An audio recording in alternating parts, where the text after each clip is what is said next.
or any other biblical event was the true cause.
Among the ship's crew, I was fast becoming known as the shore-going fellow, since I never missed an opportunity of leaving the Beagle.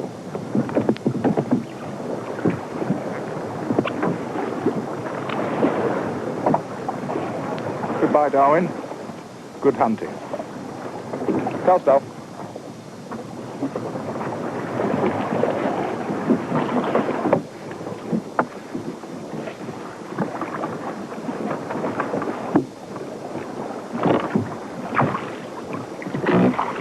For me, it was not the sea, but the land, with all its secrets waiting to be unlocked, which held me in wonder and fascination.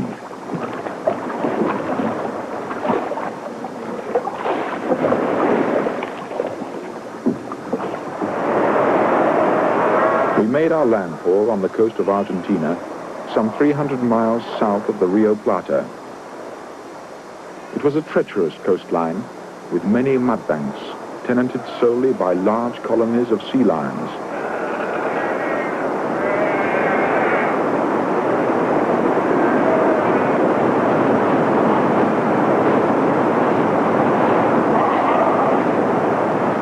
In many ways, it was fortunate indeed that I was not a fully trained naturalist or geologist. My mind was not yet enclosed within the confines of a single discipline, but was free to wonder and speculate on many things.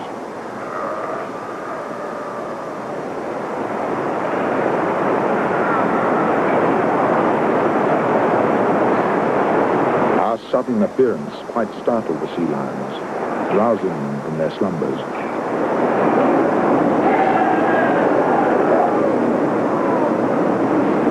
The sea lions appeared to us to be of a loving disposition, lying huddled together like so many pigs. But even pigs would have been ashamed of the dirt and the foul, all-pervading smell.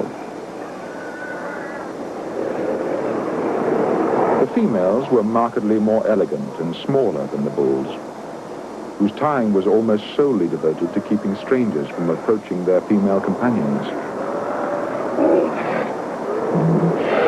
As we moved through the colony, the bull sea lions pursued their territorial disputes, though the lines marking such boundaries were not discernible to our eyes.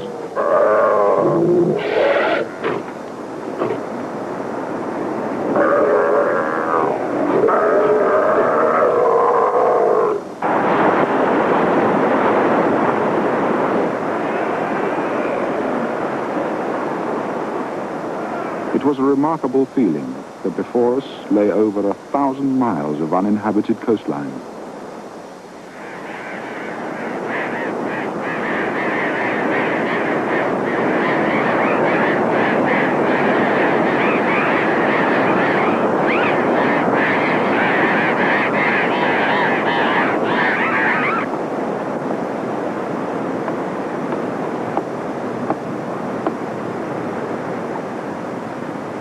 At this time in my life, distinguished men of science were held by me in such awe that it never occurred to me that I might one day become one of their number.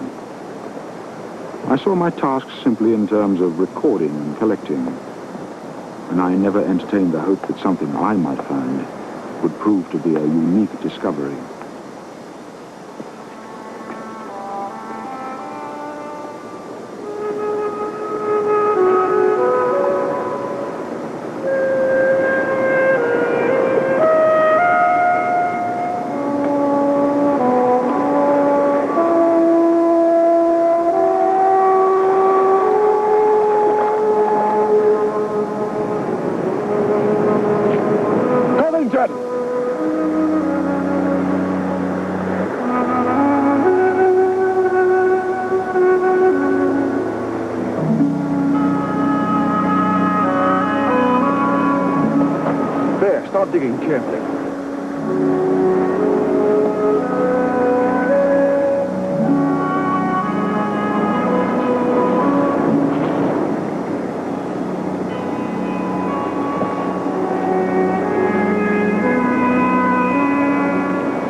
not believe I can adequately describe the excitement of unearthing the fossilized remains of creatures long extinct. It's huge.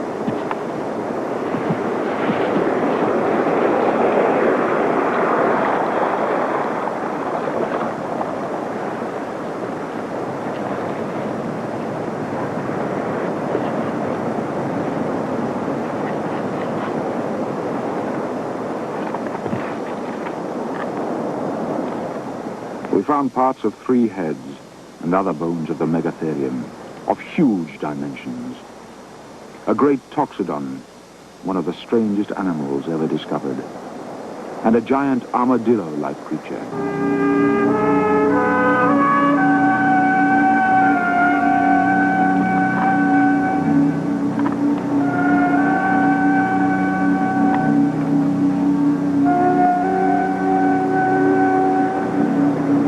It was a most remarkable circumstance that so many different species should be found together, and all within the space of about 200 yards.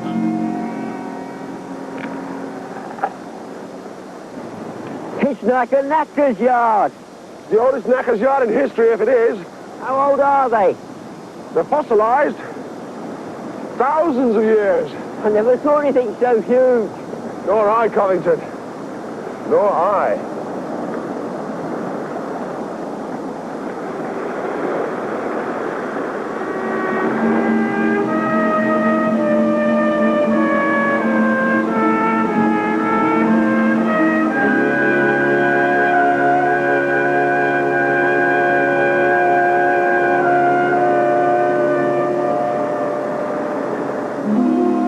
It proved how numerous the ancient inhabitants of this country must have been. But as to why they had all vanished, to be replaced by much smaller creatures, I could only guess.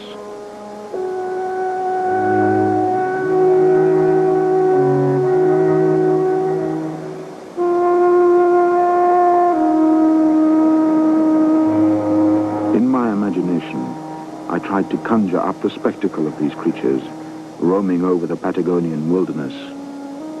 With their great tails firmly planted on the ground, they could freely exert the full force of their powerful arms and claws. Only the most strongly rooted trees could have resisted such force.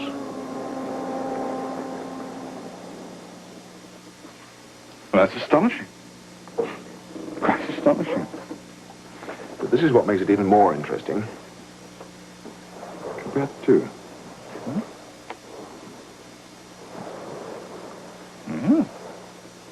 Very similar. How long has this been extinct?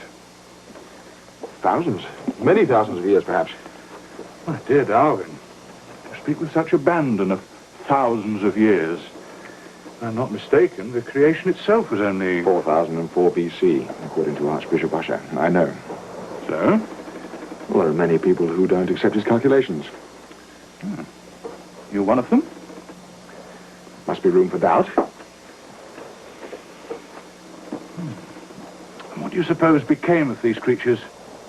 I think they just died out. Why should God destroy a creature he once thought proper to create? There must be a reason. Perhaps the climate changed, or the vegetation they depended on disappeared. I'll give you a reason. They failed to survive the flood. Possibly. There's an answer for everything in the Bible if you know where to look for it. It's you who are the future clergyman, remember? I doubt if I'll make a good one.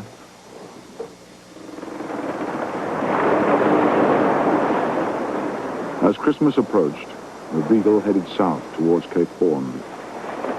The sea looked ominous, like a dreary, waving plain, and I was overcome once more by the misery of seasickness. There was much worse to come.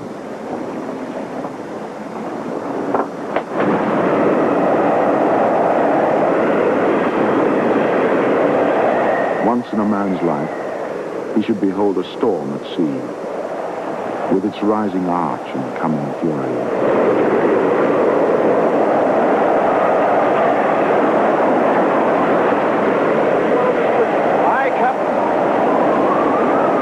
Unless lesser gales than this had dismasted and foundered many a good ship trying to make the passage of the Horn. The topsail, aye, sir. If she had not been an excellent seaboat and our tackle in good condition, we should have been in desperate straits.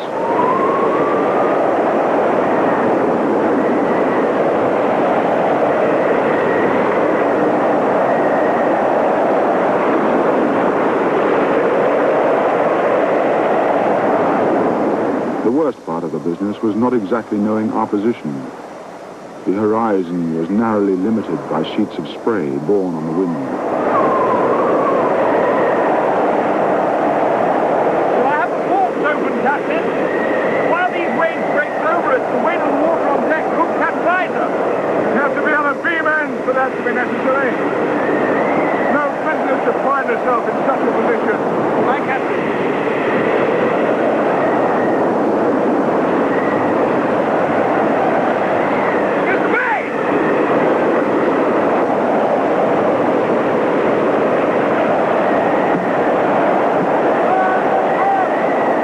Trembling at every shock, the poor little Beagle tried in vain for 24 days to get westward by the outside coast. The men were worn out with fatigue, and at last the captain gave up the attempt and turned north behind false Cape Horn.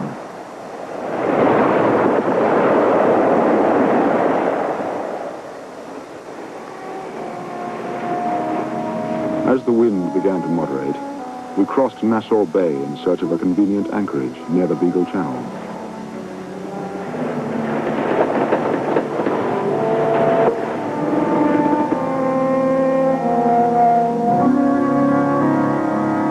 The constancy of Fitzroy's seamanship under those appalling circumstances had been unfailing.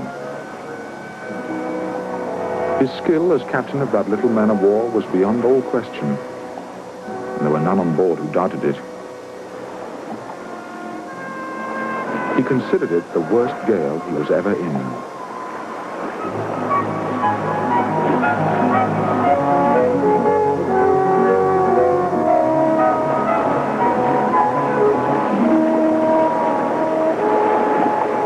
We had on board the 3 Indians whom Fitzroy had seized as hostages on his previous voyage. In England, he had given them a Christian education at his own expense. He had called them Jemmy Button, York Minster, and Voyage Basket. It was now his most earnest intention to return them to their own people, and so plant the beginnings of a Christian settlement in this forbidding region of the world. A young missionary called Matthews was to go ashore with them. It's important you know precisely where you are at all times. Once ashore, you'll only have your memory to guide you, perhaps for many months. Now, I plan to land Jemmy with the Takina tribe here at Woollya. Then York Minster and Voyager here at March Harbour. I suggest you land with Jemmy. Whatever you think, Captain. Then I shall be heading north to survey the western arm of the Beagle Channel. It was given the ship's name on the first voyage. Did you know that? Yes, Captain.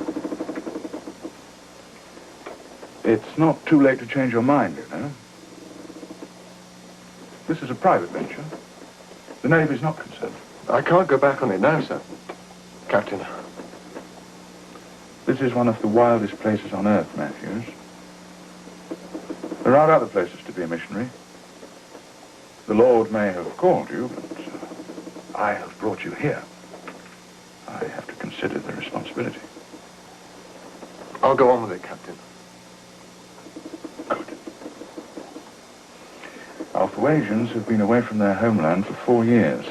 Your presence ashore will undoubtedly give my little experiment a much better chance of success. A glass of Madeira, Matthews. It may be some time before you see another.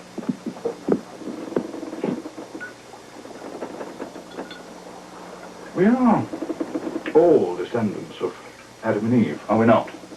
Why, certainly we are, Captain.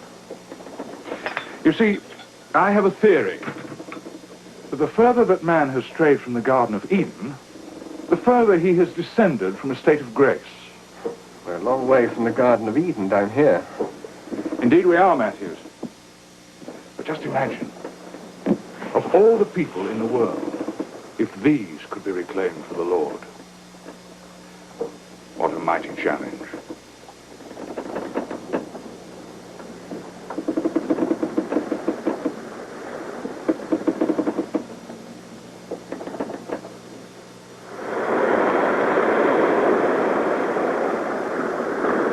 At last, the Beagle found a safe anchorage, and the crew prepared to celebrate Christmas, surrounded by watching eyes. They've red and white stripes all over their faces. You want to look, Jimmy? I see well without glass. Any of your tribe there? No, they monkeys, not men. That's what you looked like when the captain and I first found you, Jimmy. There's more smoke up the mountain. Signal fires announcing our arrival, I expect.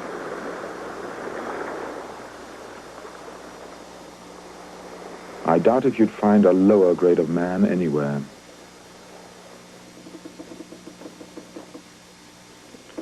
You've caught a likeness there, Earl. How does little Voyage basket compare with the Maori women of New Zealand? Vastly less handsome, I fear, but I find her quite fetching. So do the crew, but I think that could be explained by the amount of time we've been at sea. Problem for the artists is always the same. The damn missionaries insist on natives hiding their natural forms behind hideous European clothing. You don't have much faith in our Mr. Matthews, do you? He has his own faith to sustain him. It's hardly need of mine. I meant in the task he set himself. In my experience, a savage receives no benefit from having the Gospels preached at him when his mind is not prepared to receive it. You would leave them in a state of barbarism. By all means, teach him how to build a house or make a nail. But spare him the mysteries of the holy redemption. Fitzroy would say that you can offer both at the same time. You know, Darwin, I once saw a missionary in New Zealand expounding on the torments of hell and how all men should walk in fear of damnation. The Maoris laughed out loud and said they would have nothing to do with a god who delighted in such cruelties. Then they demanded a blanket apiece for having taken the trouble to listen so patiently. Go on, give one, Grandma. Go on, give him one.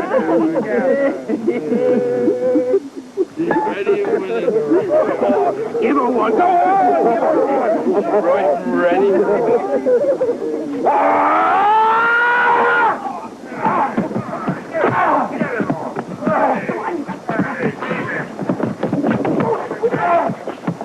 That's enough. He bad man. Very bad. He touched her. You were interfering with her, Green. Meant no harm, sir. Just a bit of fun. No more than that. No more, sir. She got what she was coming. Get below. I'll deal with you tomorrow. Wager? Come on. Calm yourself. Calm yourself. It's all right. It's all right. As for the rest of you, one double issue of grog, and it's you that behaves like savages. This is supposed to be a Christian festival, not an occasion for a drunken brawl. Now you get below, or I'll have you swabbing the decks all night.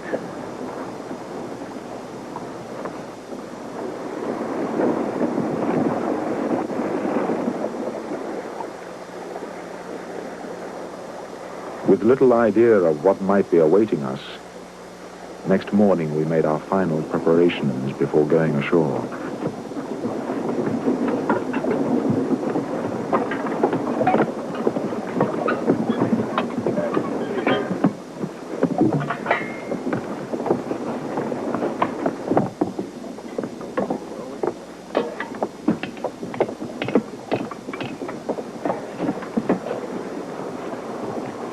Why did you all decide that he and Voyager would land here with Jimmy? I don't know. He may be afraid to be on his own, or he may be up to something. They're not even his people. No. Still, it makes it easy for us. Matthews can keep his eye on all three of them. Who ever heard of wine glasses and fine white linen as being suitable for these latitudes? I agree with you. I call it culpable folly and stupidity. That is the Church Missionary Society's idea of civilized living. Never fear. I've provided Matthews with all the essentials he'll need. Including a gun? Including a gun. He doesn't seem much like a hero, does he? But I believe he'll find hidden strengths of character. God help him. We're almost ready, Captain. Very well, Mr. Matthews. Well, Mr. Darwin. Walaya Cove. I'm full of expectation.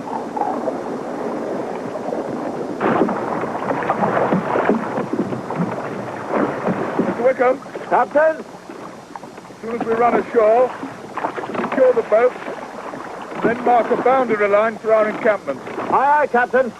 and place sentries. No native within our perimeter. We may have to enforce it. I want no shooting if it can be avoided.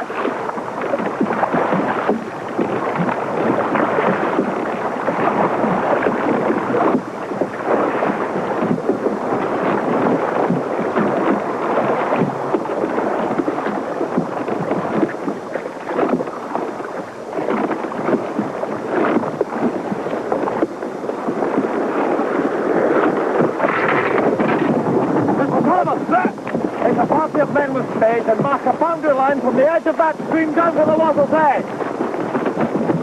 You men unload the boats over there.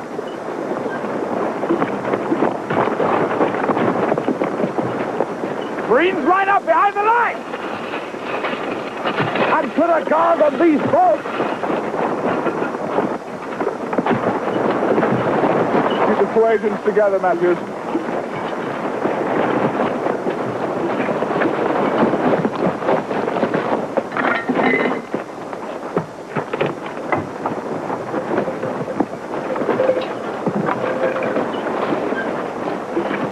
Marines, stand firm.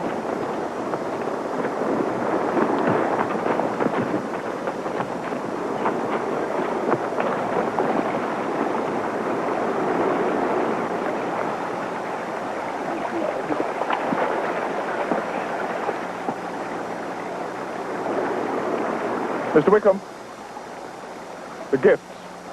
Aye, sir.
All right, men. Back across the stream.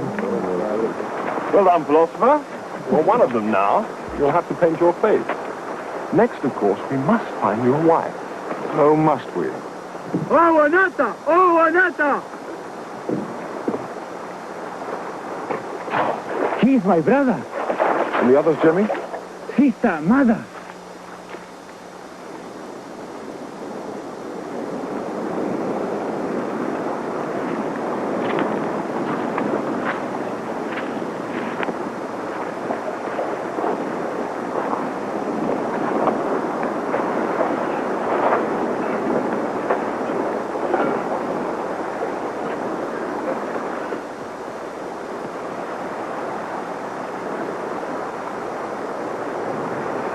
about as interesting as seeing two horses meeting in a field. Even horses would show more animation. Coata cucuya.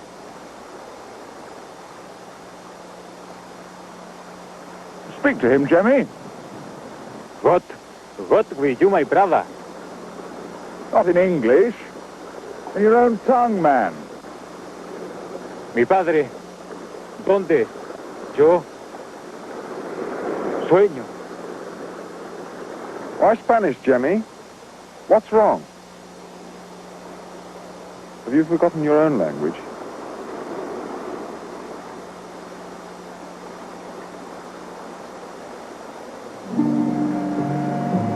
I would not have believed how great was the distance between savage and civilized man.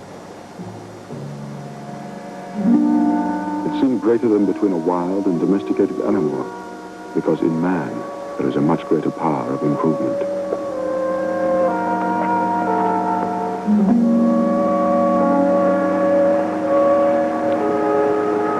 Poor Jemmy.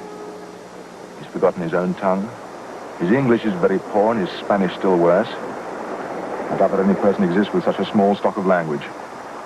He makes himself understood well enough. Without language, how can you have civilization? He's simply between languages, that's all. They remind me of wounded animals that we've tamed and nursed back to health. Yes, perhaps we have. What's wrong with that? Nothing. But with animals, once they grow used to captivity, you can't return them to the wild again. They lose the instinct for survival. We're not dealing with animals, my dear Darwin. There is a fundamental difference. If they're not Matthews. Animals have no souls, Mr. Darwin. It's not much good having a soul if you've forgotten how to hunt. God will provide. Indeed he will. Jemmy was telling me there's a tribe near here that eat their older women during the hard winters. Seemingly they choke them first by holding them over the smoke of the fire. You don't suppose our Mr. Button was trying to scare you? Anyway, if it's a choice between women or dogs, they still prefer to eat the women. Because dog, he catch otter. Old woman, she good for nothing. A wild and exaggerated tale, Mr. Wickham. And even if it were true, it would be all the more reason for our presence here. You think they look like cannibals, Matthews? No, Captain. I would say they're no worse than I expected. Quite friendly, some of them.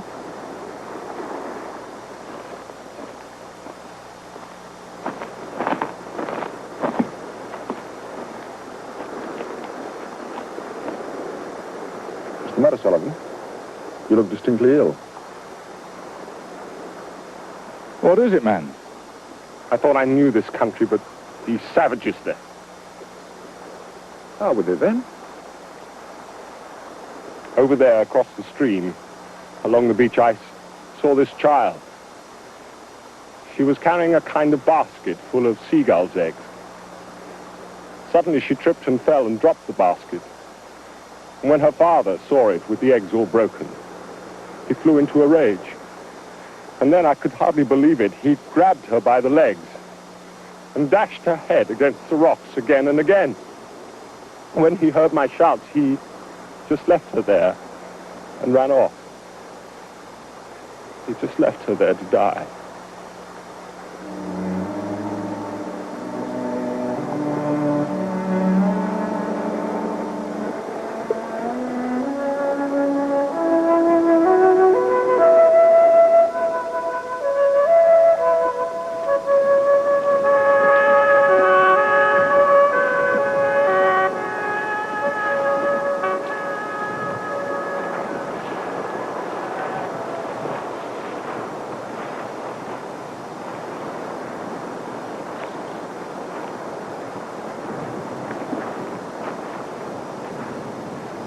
There was a degree of mysterious grandeur in mountain behind mountain, with the deep intervening valleys all covered in one thick, dusky mass of forest. The atmosphere likewise in this climate where gale succeeds gale seemed blacker than anywhere else. The entangled mass of forest reminded me of the tropics, Yet there was a difference. In these solitudes, death instead of life seemed to be the predominant spirit. What change or catastrophe could have compelled a race of men to leave the fine regions of the north and settle there, in one of the most inhospitable regions within the limits of the globe?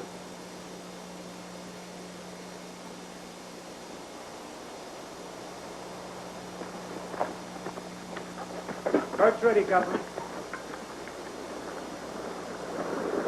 At last, here comes the Wanderer. Come on, man, we have to catch the tide. Another 10 minutes, he would have been keeping Matthews company. You're staying? I'm staying, Mr. Darwin. I shall return in about a week. That will be necessary, Captain.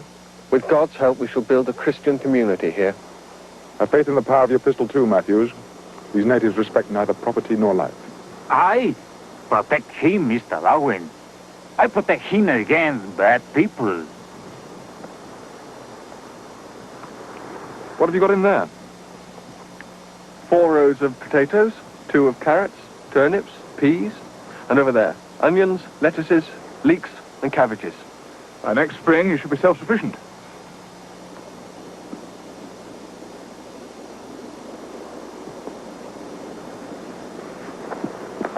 I have a letter here. Will you deliver it for me back in England, Mr. Darwin, if I don't return? It's for my father. I will, Matthews, but you'll return, never fear. Stay together for the first few days, or until you can gauge the temper of the natives. The tide, Captain. Those devils took 3 more spades and a hammer in the night.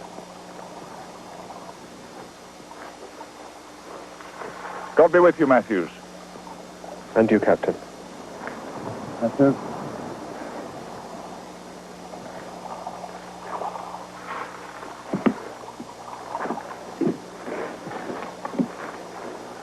Boats away. Lay your sovereign, Matthews, for the stew pot before next Tuesday.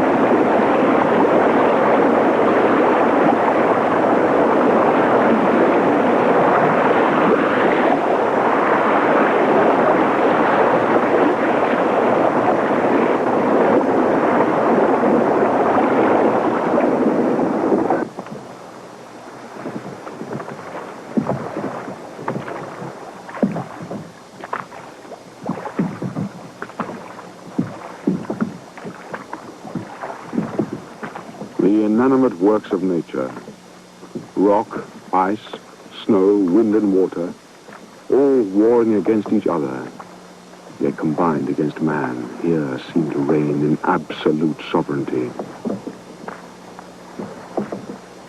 Almost every arm of the sea was terminated by tremendous and astonishing glaciers, which in these parts come right down to the water's edge, even in summer.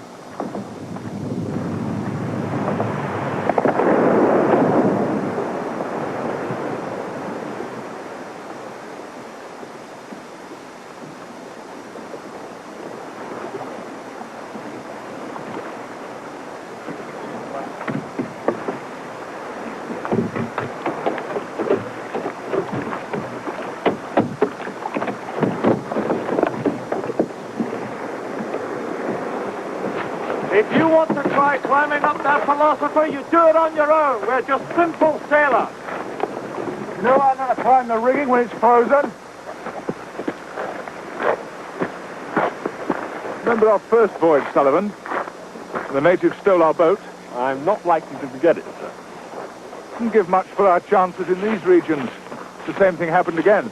Yes, I wouldn't fancy swimming back to the Beagle in these waters, eh? Be lucky to last 3 minutes.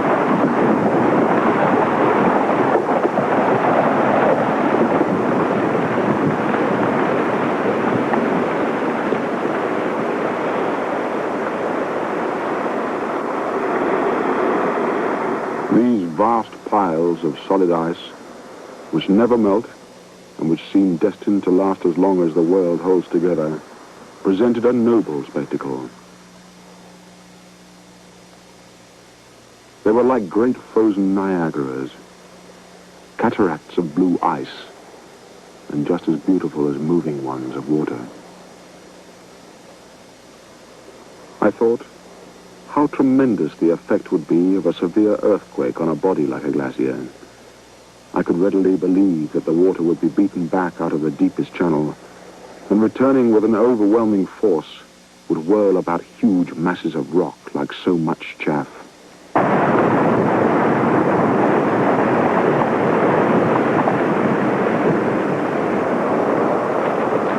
Captain, that ice might collapse at any moment.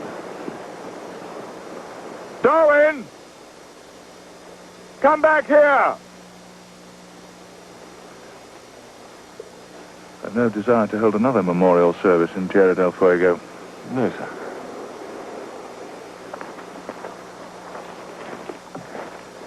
Well, what were you doing over there, philosopher? Claiming the territory in the name of the crown? It looks more likely to claim you. You've just given me an idea, Mr. Wickham. Whichever of those peaks proves the highest, I shall call it Mount Darwin. Thank you, Fitzroy.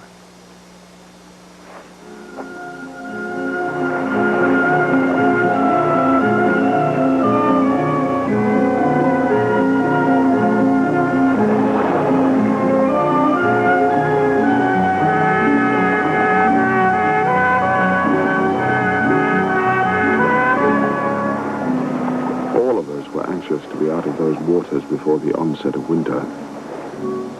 But before heading north, Fitzroy was determined to keep his promise to Matthews for the final visit to Walaya Cove.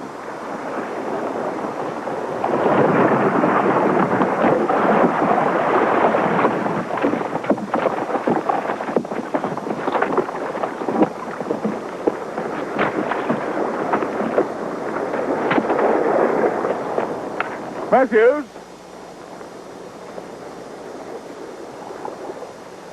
Matthews?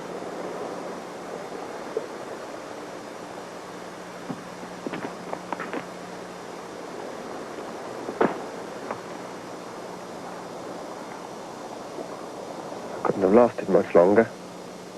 What did they do to you? They robbed me of practically everything. When I wouldn't give them what they wanted, they came at me with stones. Jemmy and York? Nothing to help you? They were no good against the rest. The others wanted to pluck every hair off my body. I had to keep them away with presents. Another few days, they'd have skinned me. My brother, he robbed me. What you call that? Man robbing brother.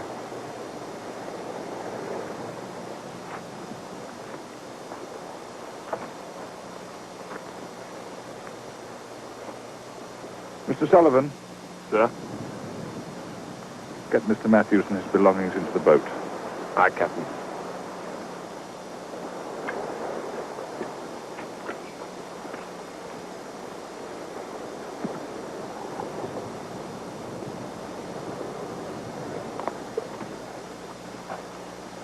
Do you want to stay, Jemmy?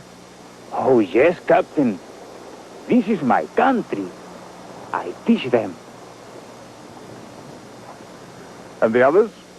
Young Mr. All right. Him strong.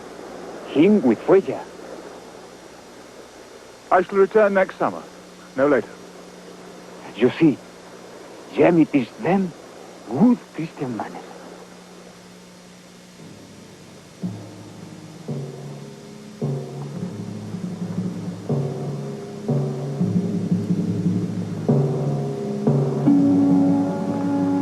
It was a melancholy experience leading our Fuegians amongst their barbarous countrymen.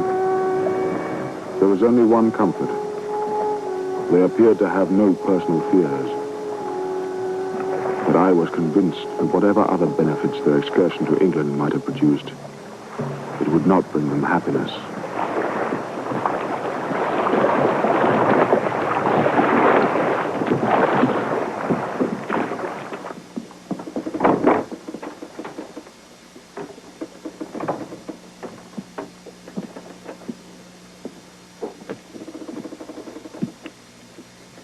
I suppose it will be taken amiss if I say that I rejoice to have Matthews back amongst us once again. I think it will, Mr. Rowell. The captain's already of the opinion that you set about undermining the venture from the start. I made no effort to change the course of events. I never even went ashore. I'm a simple artist. I record what I see. An artist, but not simple. Am I obliged to smother my opinions for the sake of the captain?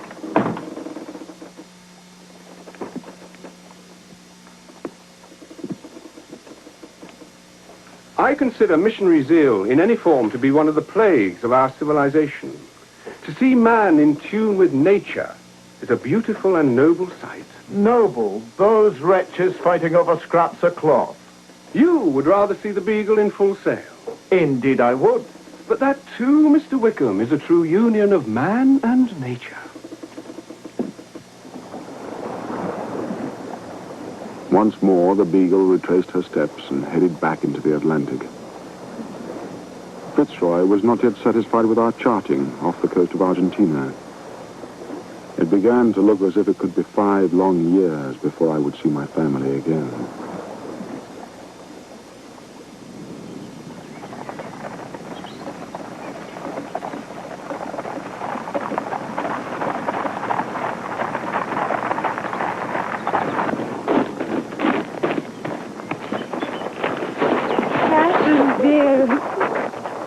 Uncle Robert. My dear Emma. How was your journey? Well, you know my feelings about journeys of any kind, even to see you. I don't know who protested the more, myself or the horse. Father's waiting for you in the drawing room, Uncle. Oh, what news of Charles? We get regular demands for more money, usually some 5 months after they've been written. I take the view that his circumstances are badly improved a little in that time. All else matters are so desperate that any financial assistance offered now will arrive too late. The proper course of action is to do nothing. Oh, I cannot believe you. It is very nearly the truth. I'm going to take Catherine for a walk in the garden. We'll see you later. The proper thing to do in such a day.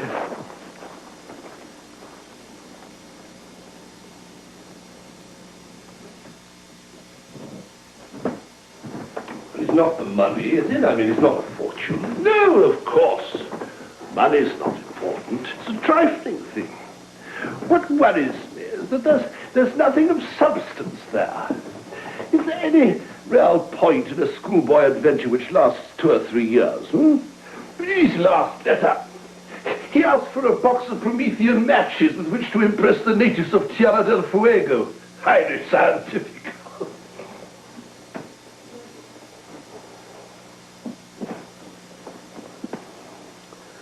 I saw Professor Henslow the other day. He takes a very different view of Charles's activities. Henslow seems to have usurped the role of chief mentor to my son. I resent it. No, you don't. You know perfectly well that advice from outside the family can be highly valuable. Oh. Very well. What did Henslow have to say? Well, apparently some of these specimens that Charles has been sending back to Cambridge are quite unique. Fossilized skeletons and the like. Oh, bones. Charles seems to have found evidence of an extinct species of South American horse, and a camel-like creature with clearly defined claws. Whatever next? Dragons and unicorns, no doubt. The scientific world is greatly impressed, Robert, and you are pretending not to be. Remember, a prophet is never received in his own country.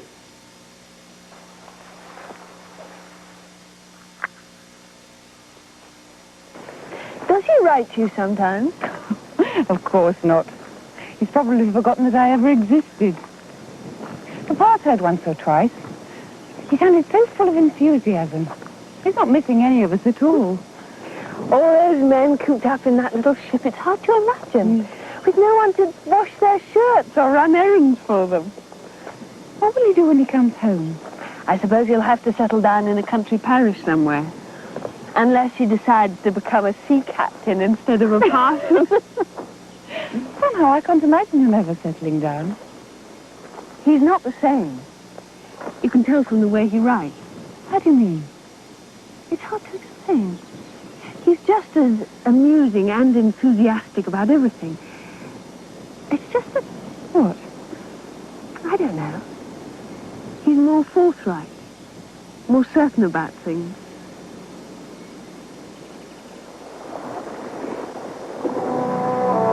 February 1834. We were bound once more for Tierra del Fuego. A full year since we first saw its coast. But none of us were prepared for such a complete and grievous change.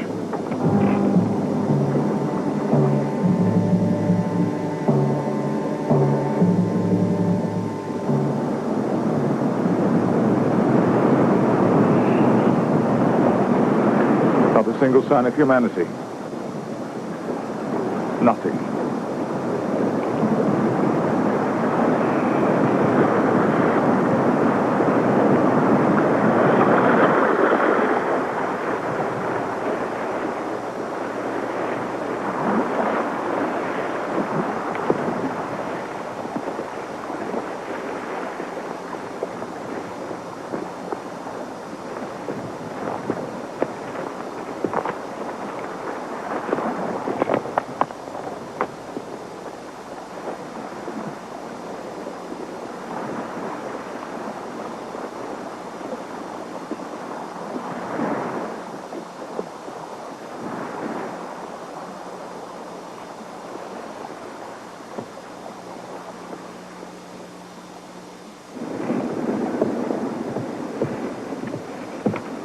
Prepare to make sail, Mr. Wickham. Aye, aye, sir. Mr. Bosun, prepare to make sail. Aye, sir.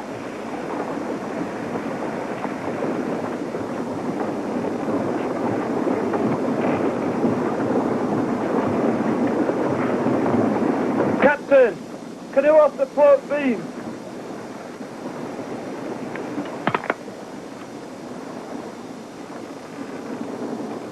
York or Germany, sir?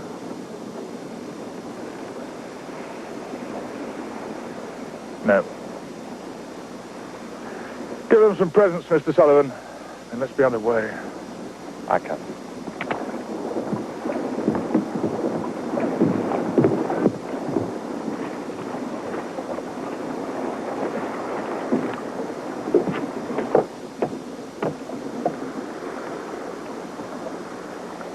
Fitzroy, look.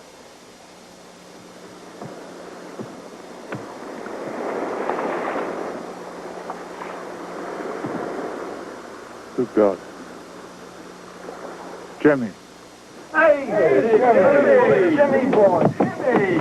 Oh, what are you getting all this here? What you done with your best foot, Jimmy? Jimmy!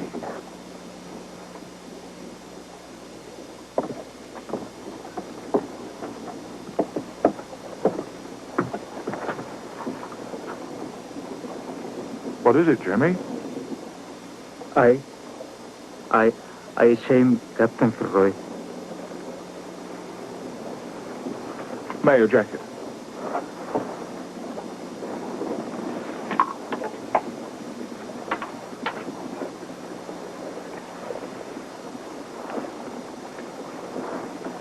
There. You're not naked now, Jimmy. And York Minster and Voyage basket, where are they, Jimmy? York, he wicked man. He is savage. He steal all my clothes. He steal everything. Girl to Voyage. He take her back to his own country. Kai Gutalo! Kai Gutalo! She don't like me stay here. She want me go back to Kano. You married, Jimmy? She my wife. She flying it. I stay with you. I brought present. For you, Captain. Otter skin. Thank you, Jimmy. Very fine. Mr. Darwin, arrows. Arrows for you. I made them for you. Thank you, Jimmy. Captain, will you give this to my teacher in Walthamstow? I promise it to him. Your teacher in Walthamstow? Yes, of course,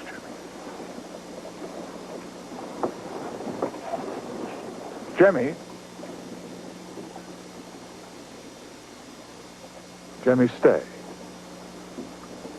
Come back with us to England.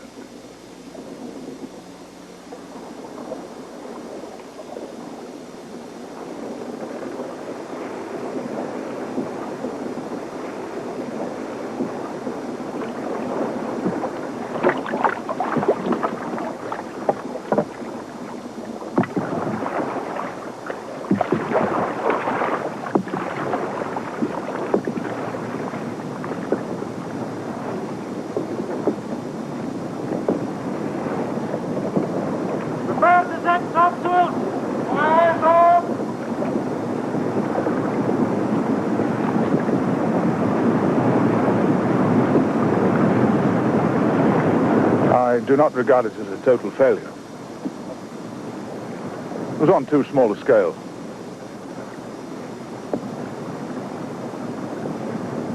One day, perhaps a shipwrecked seaman may find himself receiving help and kindness from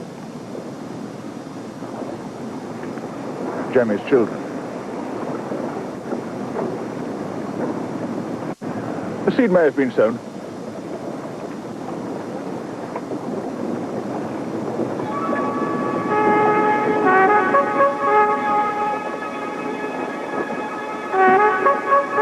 April 1834. We had tried without success. I cannot reflect on the great Patagonian wilderness in South America without the deepest astonishment.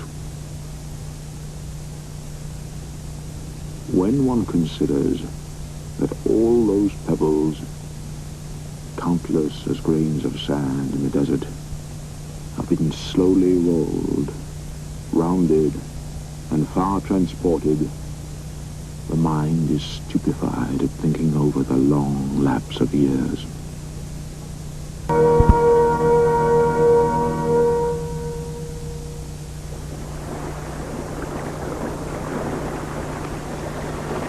In April 1834, we had tried without success to reach the Andes by hauling the ship's boats up the Santa Cruz River in southern Argentina.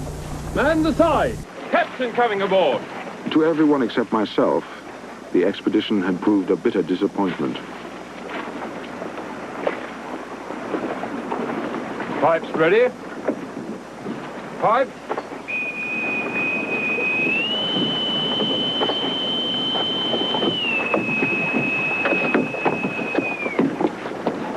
Hello, Covington.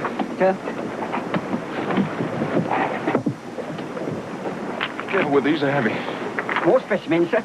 Just fossils and rocks this time. Mr. Darwin, we've come close enough to running aground without you bringing back half of South America with you.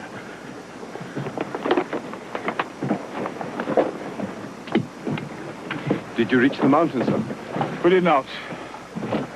The river was too tortuous, the current too strong. It would have taken us another 3 days. We spent neither the time nor the provisions. What news of the repairs, Wickham? Well, we beached her and fitted a new false keel. The copper was ripped off almost completely. And now? I'd say she's as strong as ever. There was no damage to the main timbers. 2 feet less water on that rock would have ripped her apart. Well done, Wickham. Excellent. Captain Fitzroy, can I have a further word with you, sir? What is it, Wickham? Your clerk, sir, James Hellier. I'm afraid he's been drowned.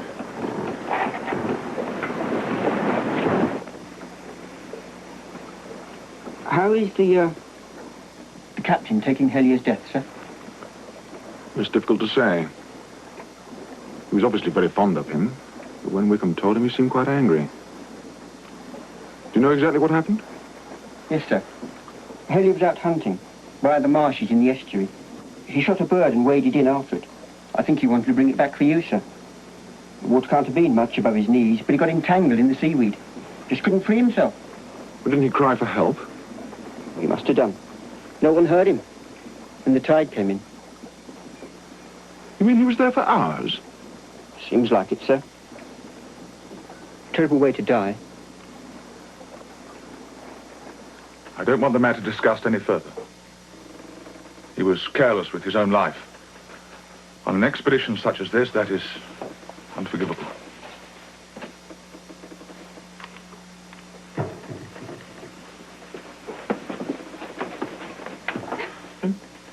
Well now, philosopher, unfold the secret of your precious pebbles for the benefit of Mr. Wickham.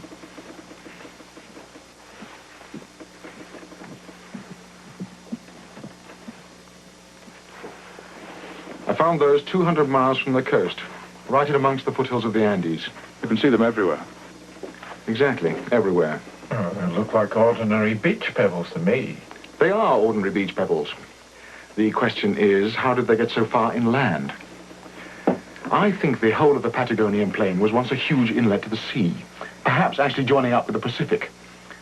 It must have been the action of the sea rolling those stones back and forth which produced this shape. So what happened to all the water? I suppose the fish drank it.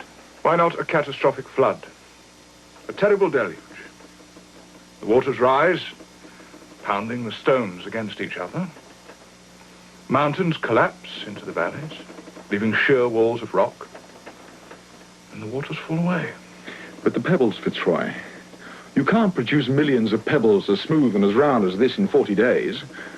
Or even 400 days. You see what I mean, Mr. Wickham?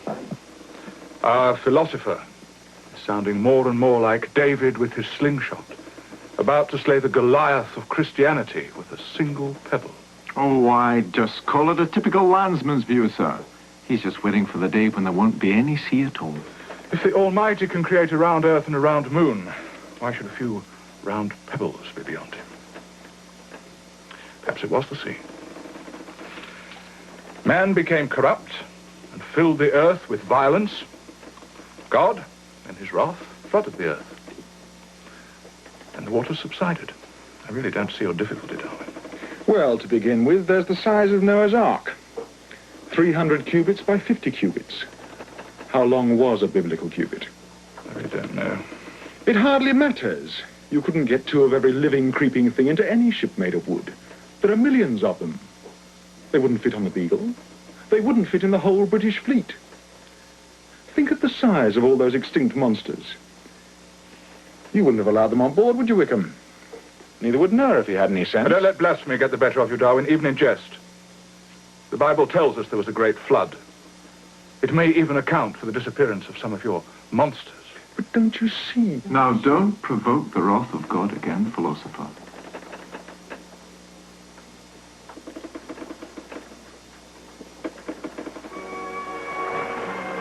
Every man aboard was eager to set a course for the Pacific. None more so than myself, with the mysteries of the great chain of the Andes waiting to be explored. But the captain was not yet satisfied with our charting of the Atlantic. Once again, the Beagle headed north, bound for the estuary of the River Plate.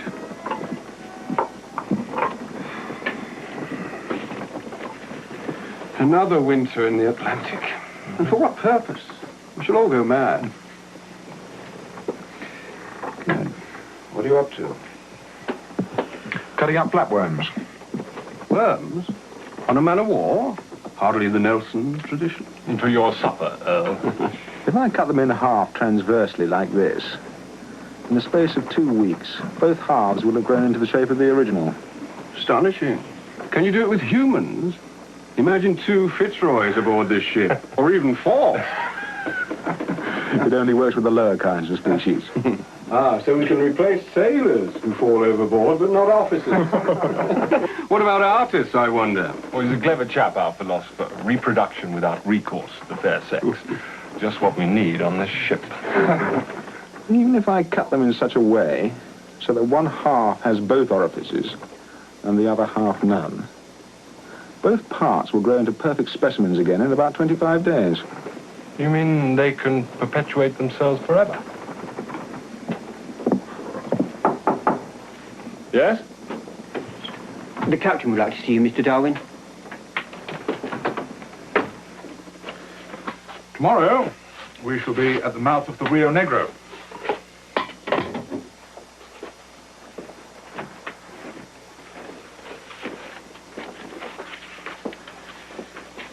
That's here.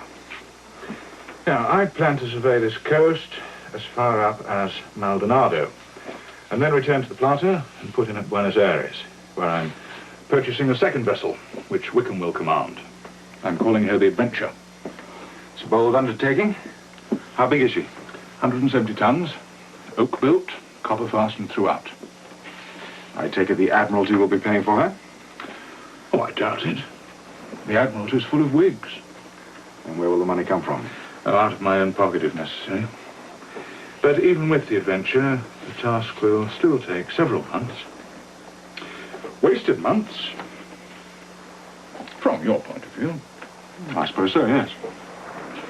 I could drop you at Patagones here. And you could make your way across the Pampa up to Buenos Aires. Right across the Pampa, is it feasible? Perfectly feasible. And I wish I could accompany you. How about Earl? Mr. Earl's not up to it. I don't particularly relish his company on board, but neither do I feel disposed to inflict him on you. Quite apart from snakes and spiders, the country is a prey to hostile Indians. I think you'll do better without him. Now, as to guides and horses, there's an English trader named Harris who lives in Patagones. I'll arrange an introduction. I'll accompany you myself until we reach General Rosa's encampment on the Rio Colorado. That's about 80 miles from here. After that, I hope you'll be under his protection. You're most kind, but I'm sure a guide would be quite sufficient. A guide? The Pampa is one huge battlefield, Mr. Darwin, and the Indians make a point of killing their prisoners extremely slowly. Now, we must choose you a horse.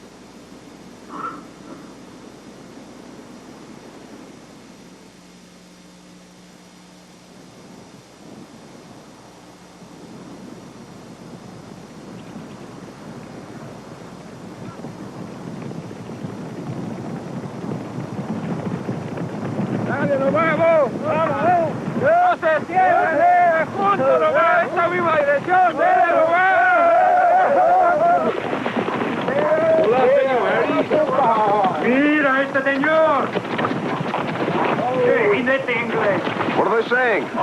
They're just wondering what sort of a rider you are. Whether you're man enough for the journey. I'm wondering that myself. Whoa!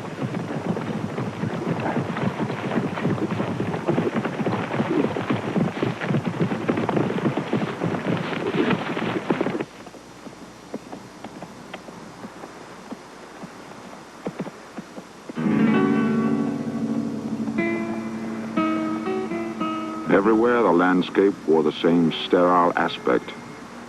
A dry, gravelly soil supporting tufts of brown, withered grass and low scattered bushes armed with thorns.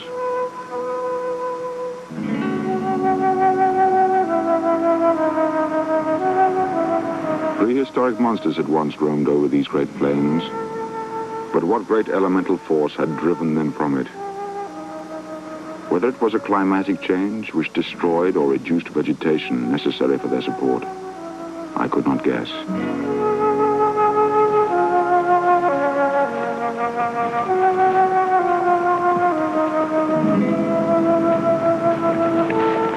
For centuries, the Pampa had been the homeland of the South American Indians. But now they too were about to lose their sovereignty. Ahead of us lay the headquarters of General Rosas, soon to be dictator of all Argentina. He was engaged in exterminating as many Indians as he could, which had turned the whole country into a dangerous battleground. This made him very popular with my gaucho companions, whose conversation was forever about the number of Indians they had murdered.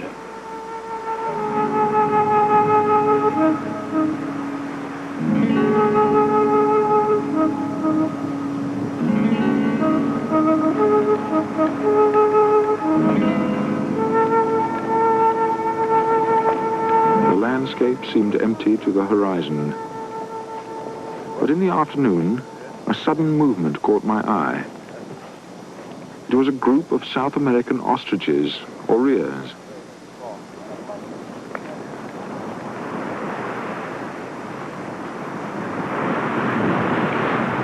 It was easy to ride up within a short distance of them, But then, expanding their wings, they made all sail right before the wind, and soon left the horses astern.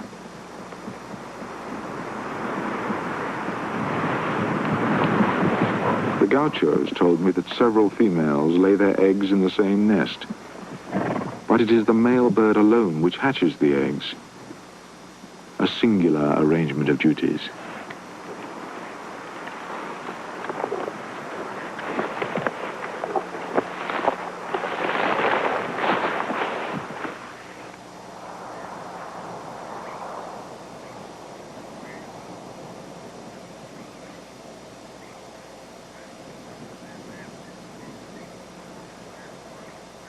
Have a care, Darwin.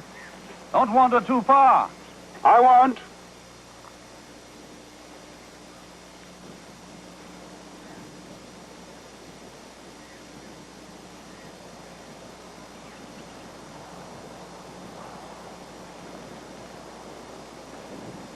The guanaco, or wild llama, is the characteristic quadruped of the Patagonian plains. I have been told that if one performs strange antics, instead of making their escape, they become tense with excitement.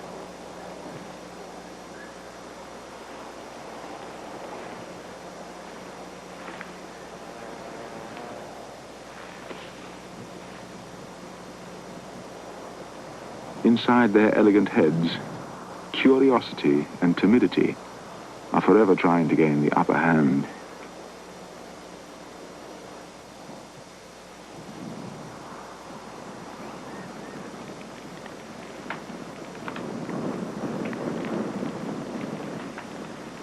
There is a high enjoyment in the independence of the gaucho's life. To be able at any moment to pull up your horse and say, "Here I will spend the night." The death-like stillness of the plain, the dogs keeping watch, the gypsy group of gauchos making their beds around the fire have left in my mind a strongly marked impression of that first night, which has never left me.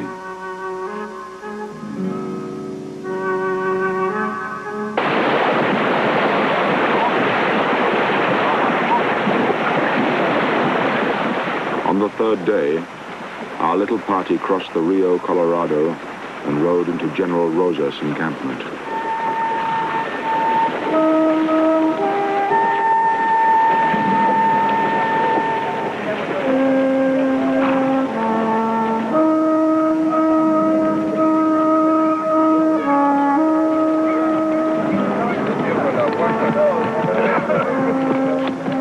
I doubt if such a villainous, banditti-like army was ever before collected together. We tried hard to give the impression we had every right to be there, but in truth we were most uncertain of our reception.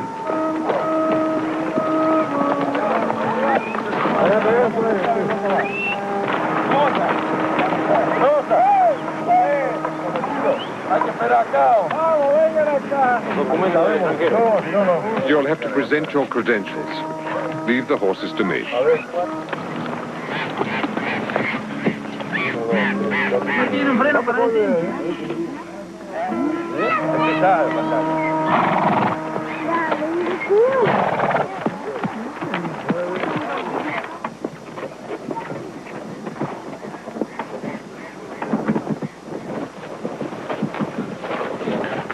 General Rosas? No, el secretario. Su documento.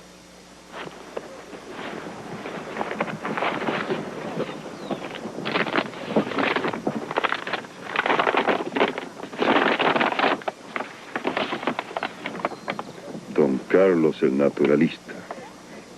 Naturalista. ¿Qué naturalista? I have come to your country to study rocks, animals, plants. I am a geologist. I study the land, the mountains, the pampa. ¿Dónde está su mapa?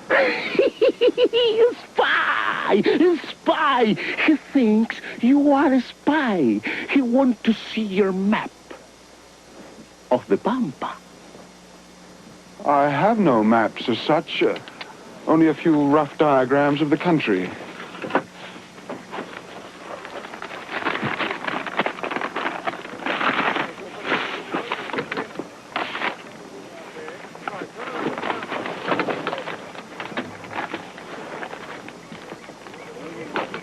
Espere aquí.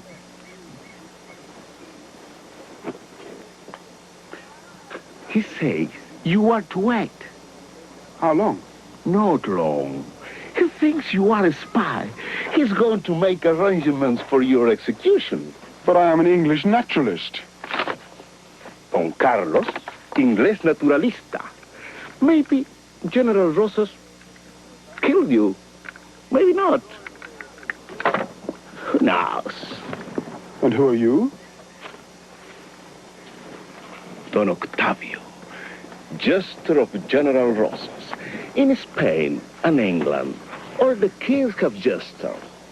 General Rosas, the same. He is very important man. And I make him happy. El Secretario. He is nobody. He hates me. What do you want? I'm hoping that General Rosas will give me permission to travel across the Pampas to Buenos Aires. You are a brave man to travel in this country. The Indians, very, very fierce. But so are the gauchos. If a gaucho kills you, he kills you quick. If an Indian kills you, it is better a gaucho kills you. Dígale que el general la va a recibir mañana. I have arranged everything. General Rosas will see you tomorrow. Don Octavio has fixed it. El secretario. He is nobody. He do what I say. Who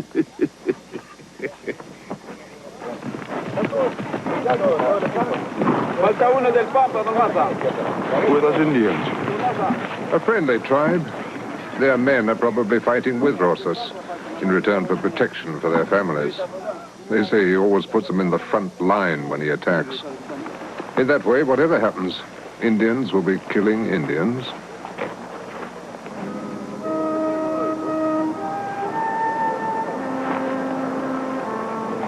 As we watched, some of Rosa's cavalry escorted a group of Indian women into camp. Prisionera india, acción. ¿Dónde trajeron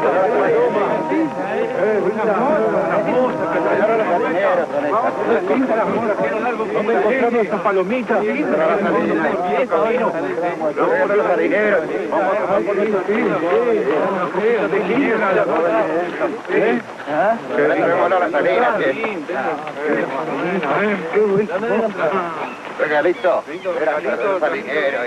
Very pretty, eh?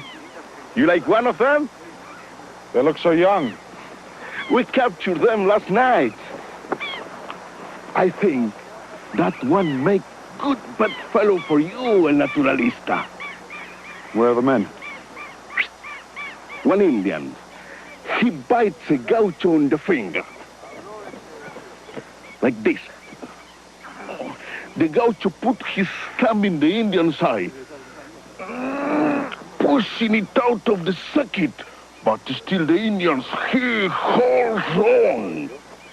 He nearly bites off that finger with his teeth. I told you, it's like exterminating rats. Unless they want information, they never take the men prisoner. Prisoners? You want to see? Come, I show you, come.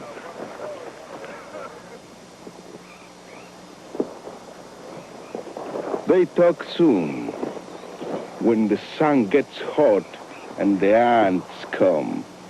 I know. One day the general is taking me out when I annoy him too much. He do that to me. Don Octavio.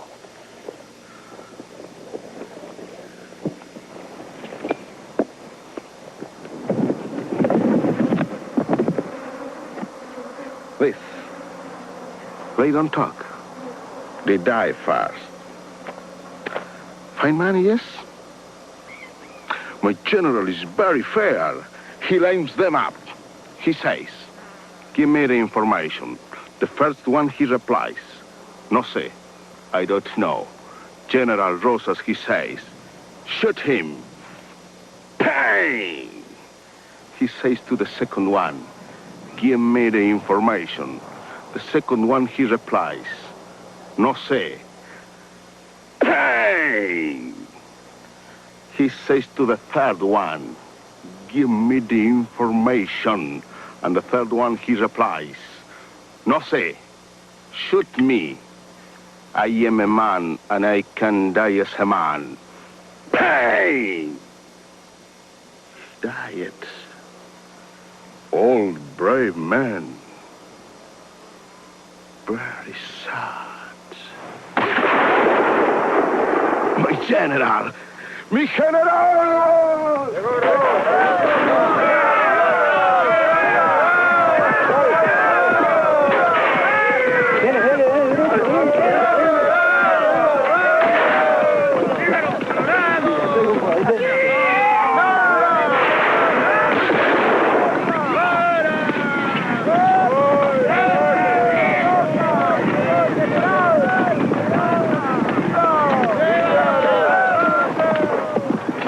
As soon as you've seen him tomorrow, I'll head back to the Rio Negro.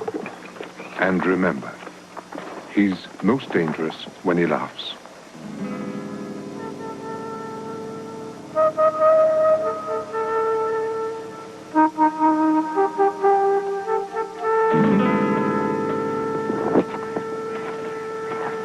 Leave us.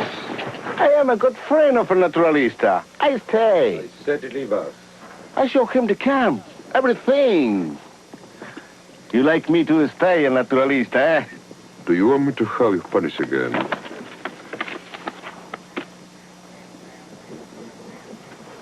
You have come a long way, Mr. Darwin.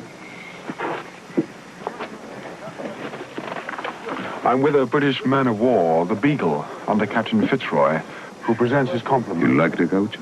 Well, they have shown me every kindness. Yes. Good. Soon all this land will be theirs. And the Indians? They are vermin. They destroy our crops, like rays on our cattle. Do you know how many cattle I have on the Pampa? 300,000 head. My estancia stretch from the Rio Colorado to Santa Fe. But General, I'm sorry. It is a matter of urgency. General, atacaron la puerta 7. Mataron a todos. Seguro ha sido un tiro. Que reemplacen a esos hombres inmediatamente. Y quiero 40 soldados, los mejores, listos para partir mañana al alba.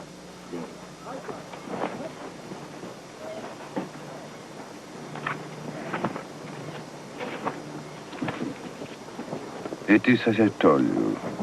The Indians have attacked one of my posts. Every single soldier has been tortured and killed. I know who has done this thing. It is a tribe, Bernantio. Now, he will hear from Rosas. If he fails to bring the head of this murderer to me tomorrow, not one of his tribe will be left on the Pampas. I will pursue them all the way to the Andes. There will be no escape. In 3 summers, we shall be free of them. You mean all the Indians will be killed? Some are my friends. They fight with me. You have seen for yourself. Could you not try to Christianize them? In Tierra del Fuego. You English. Our missionaries too have tried it. But they prefer death. So, your document, Mr. Darwin. I have arranged for a guide and an escort. Each night, you will sleep at one of my postas. Do not be alarmed. The Indians will not attack again so soon. In 3 years, you must beat us again. And then, the fighting will be finished. I'd like to. The people will be strong and prosperous. This is a young country, Mr. Darwin. Thank you, General, for your hospitality. Tell the people of England, Rosas is their friend.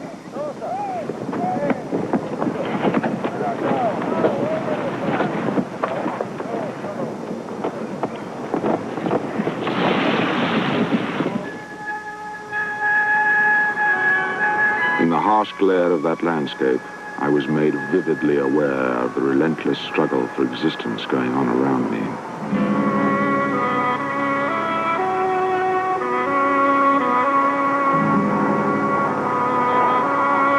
The territory over which the Indians roam is immense. But great as it is, in another half-century, I doubt if a single wild Indian will be left on the pampa.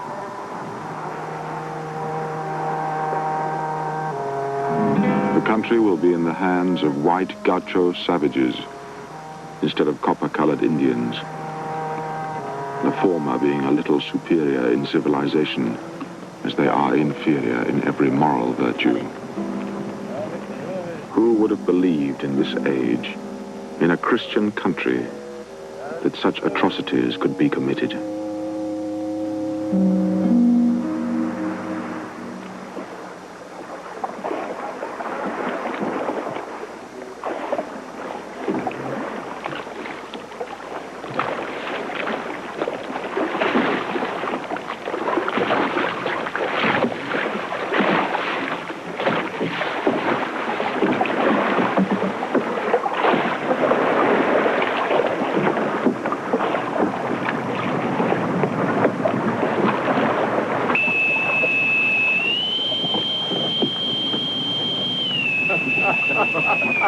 Welcome back, philosopher. Would you believe we've missed you? I was beginning to be afraid I might have missed you. I didn't fancy spending the rest of my days as a gaucho. Look at him, a face like tanned leather. Nothing like a spell ashore to make you look like a sailor. You should have come, Earl. Roast beef and fresh vegetables every day. Beautiful Indian girls.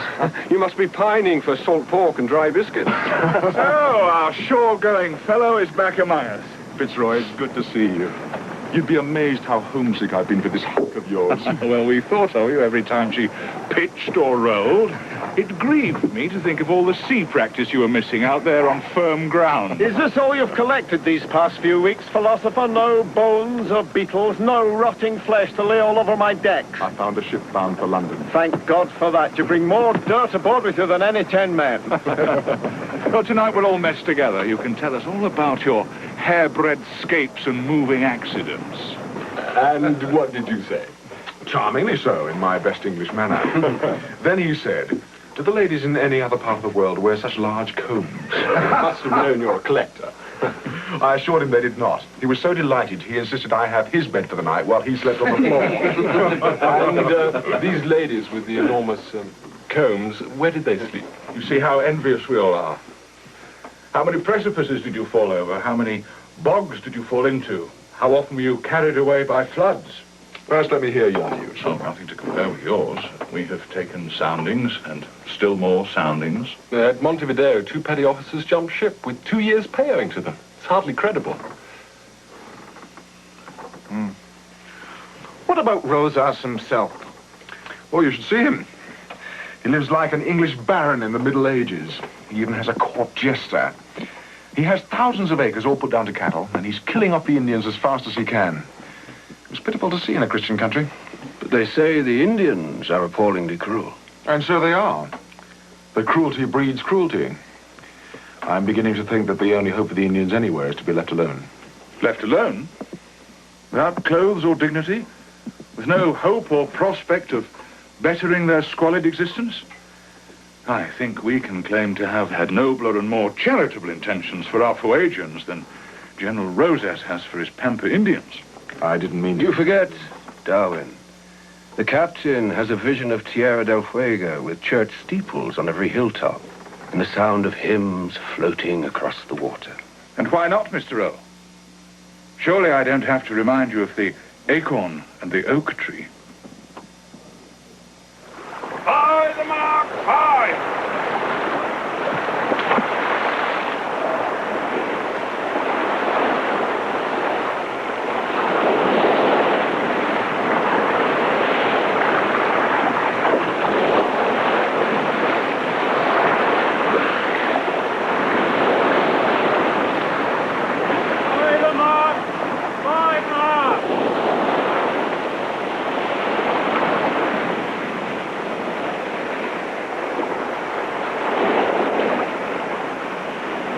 We were bound once more for the waters of Tierra del Fuego, then on through the Straits of Magellan into the Pacific.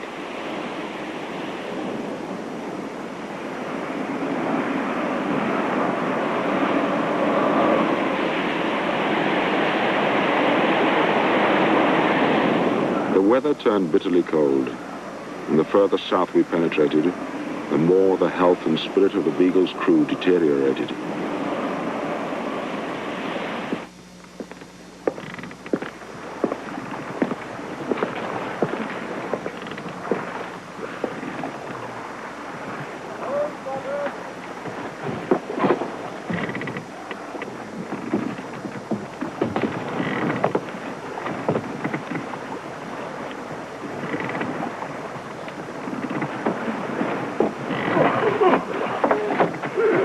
First time since we left Plymouth, this hostelry of yours has been full by now.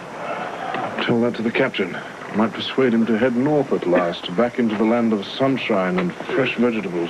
Yes. Oh, these fellows look as if they could do with it. What's the matter with them? Mainly the flux. Several cases of frostbite. Any sign of scurvy? Not yet, but it can't be long if you want my opinion. Well, does Wickham know? Yes, but he thinks I probably have more influence with the captain than he does. Which is to say, none at all.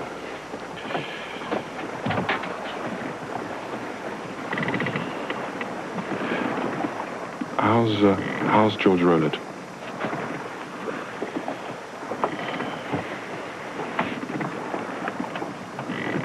Hello, George. Ben, You take a little food today? I can't keep it down.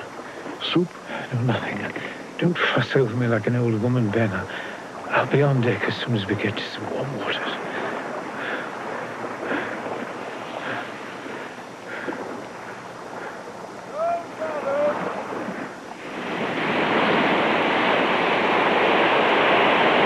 The sight of such a coast is enough to make a landsman dream for a week about shipwreck, peril, and death. Even the captain's demeanor seemed to be affected. Perhaps the failure of his attempts to Christianize the natives of the region weighed heavily with him. Whatever the cause, he grew listless and despondent, and his earlier zest for the voyage seemed to desert him.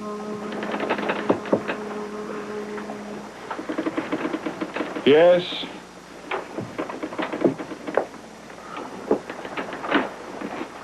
Oh, good morning, Barney. Finished your rounds? Not quite. I've earned my pay this week for the first time since I've been on board. Can you manage? When we get fresh supplies, yes, without any difficulty. When will that be, Captain? When are we heading north? As soon as I've charted this coast, Mr. Bino. Maybe this month. Maybe next. In my opinion, it should be this week, Captain. The crew are in a very poor state of health, and yours is no better than the rest. I presume you haven't come in here just to put me to bed, Mr. Bino? No, I haven't, sir. Good. What then? It's the purser, sir. Rowlett, what about him? I'm afraid he won't last another night, sir. What? I said he won't last the night. George Rowlett. He's a good man. Good, strong, kind man. Why him? Why him?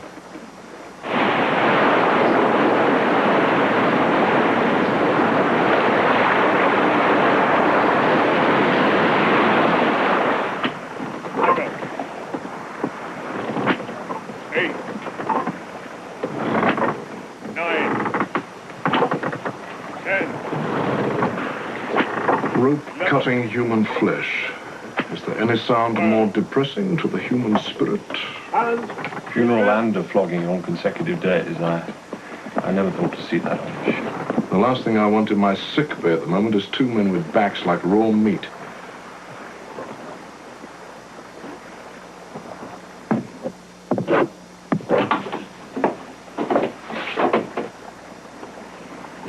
All over, Wickham?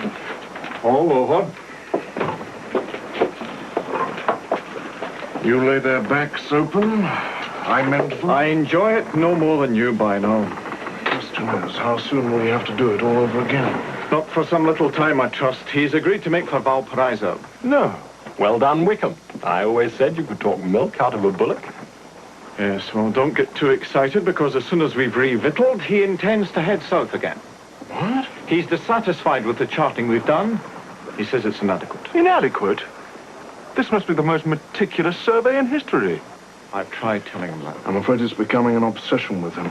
He can't rest until he's found every submerged rock in the ocean. Nothing less will do. You make him sound as if he's losing his reason. Well, it hasn't come to that. He's simply exhausted.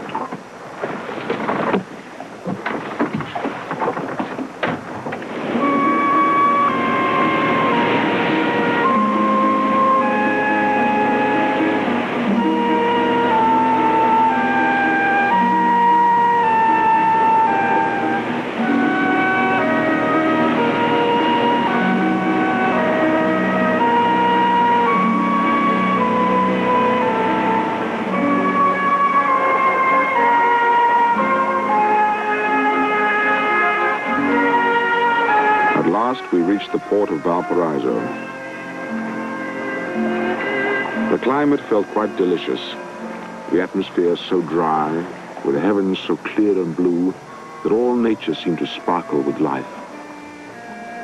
Apart from the captain, there was not a man aboard who ever wished to see the bleak and barren regions of Tierra del Fuego again. I had been told that from here there were 2 passes across the Andes to Mendoza. I could hardly wait to get ashore.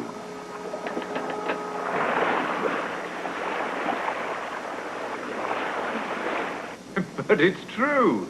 You haven't changed at all. Old school friends never do. How long has it been since you left England? Nearly 3 years. We left Plymouth in December 1831. Ah, that's a long time. You must be ready for some ladies' company by now. Yes, very ready indeed. I've almost forgotten what a pretty girl looks like, but Charles talks of nothing but getting up into the mountains. Oh, the mountains will still be there tomorrow.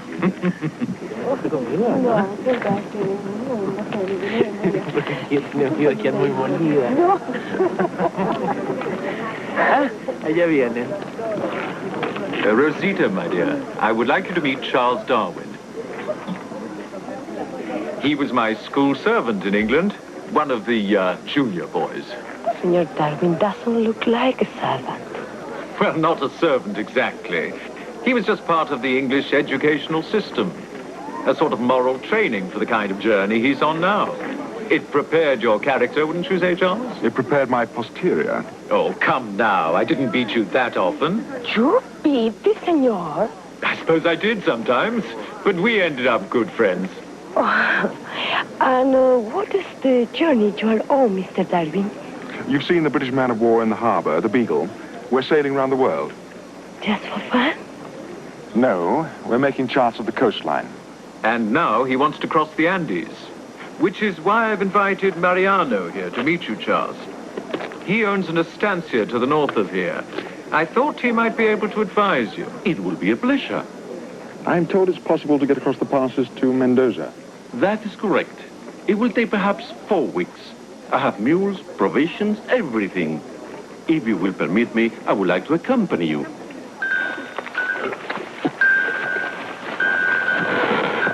Does the bell have a religious significance? No, Mr. Darwin. That mule is my madrina. How do you say in English, godmother? She's my steady old mare. Wherever she goes, the younger mules, like little children, will follow her. ¡Listo, muchachos!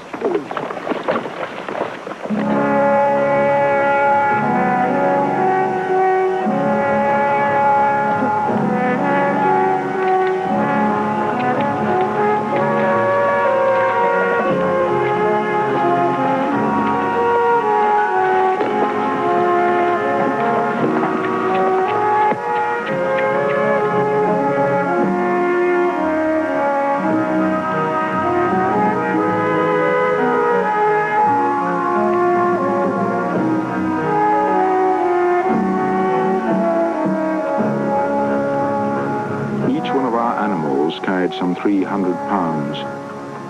Yet with what delicate, slim limbs, without any bulk of muscle.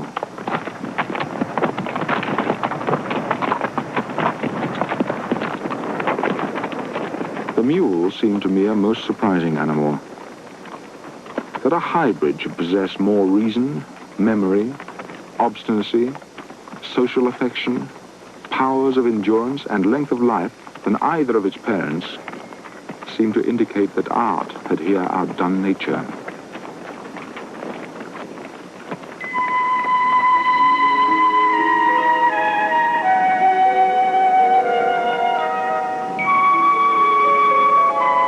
We saw condors soaring gracefully above us. Except when rising from the ground, I do not recall ever having seen one of these huge birds flap its wings. It was truly wonderful to watch a great bird hour after hour, without any apparent exertion, wheeling and gliding over mountain and river. On some occasions, I felt sure they did this only for pleasure, but on others, were probably watching a dying animal or a puma devouring its prey.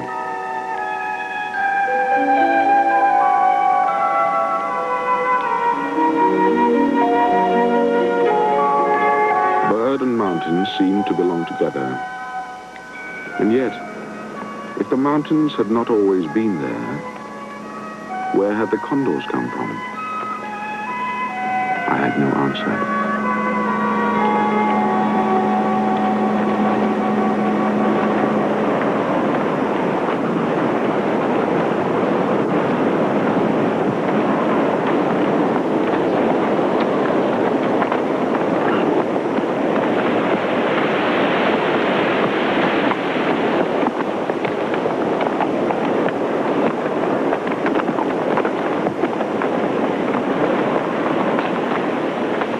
Amidst the din of rushing water, the noise of stones striking against one another could be heard even from a distance. Thousands upon thousands of stones, all hurrying in one direction. It was like thinking on time, where the minute that now glides past is beyond recovery.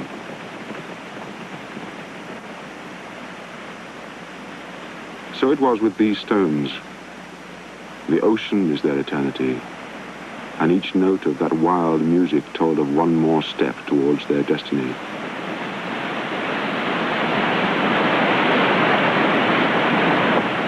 When one calls to mind that whole races of animals have passed away from the face of the earth, and that during this whole period, day and night, these stones have gone rattling onwards in their course, one can't help thinking, can any mountains, any continent, withstand such waste?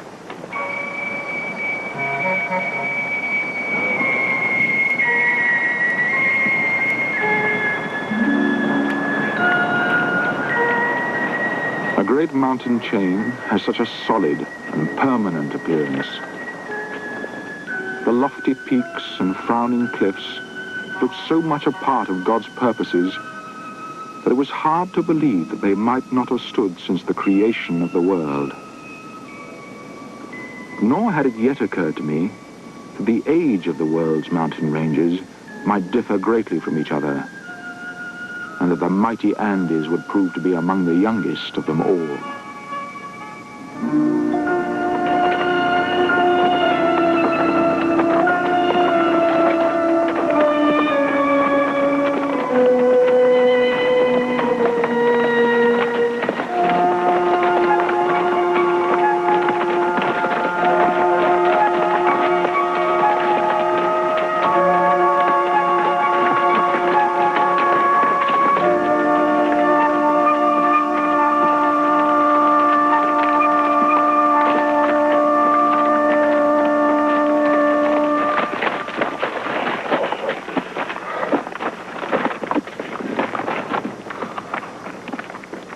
How's your breathing, Mr. Sullivan? Not so good. Feel like a rest every 10 paces. A little dizzy, perhaps? Yes. It is the thin air of the mountains. We call it the puna. The best cure, they say, is to eat onions. We haven't got any onions. It is the altitude. In a few days, you will feel much better.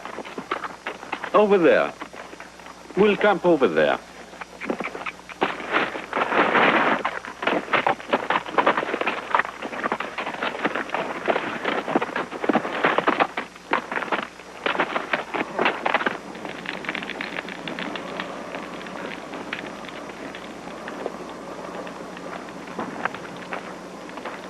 How high would you say we are, Gonzales? 12, maybe 13,000 feet above the sea. What have you got there, philosopher? Come and look.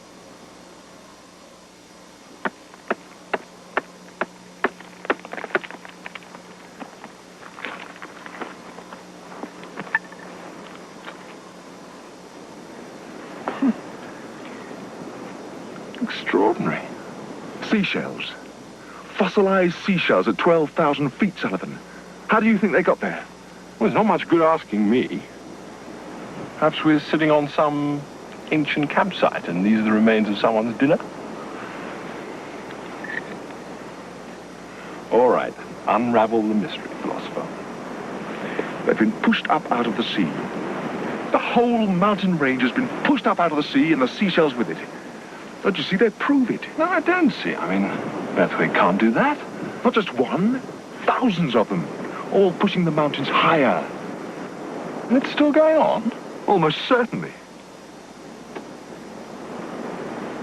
Well then, we'd better hurry, or we'll never reach the top.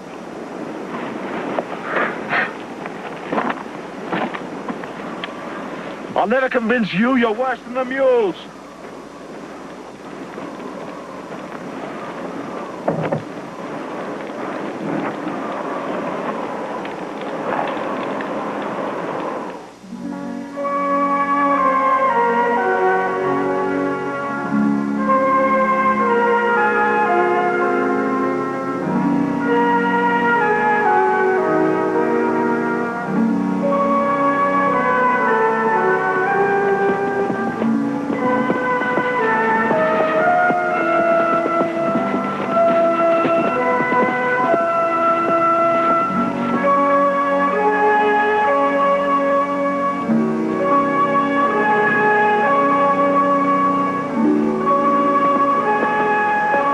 Hardly describe the sublime feelings which filled me as we approached the crest of a ridge.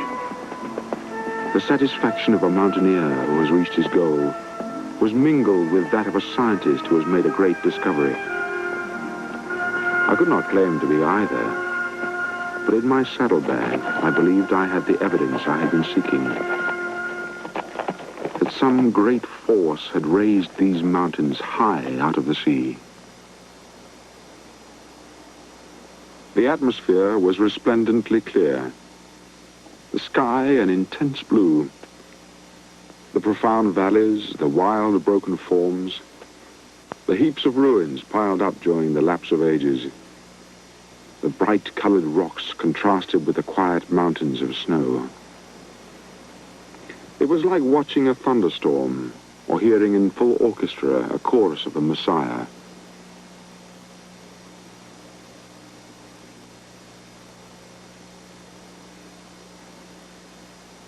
There was a transparency in the air, a confusion of distances, and a sort of stillness which gave the sensation of being in another world. When to this was joined the picture so plainly drawn of epochs of violence, it caused in my mind a strange assemblage of ideas.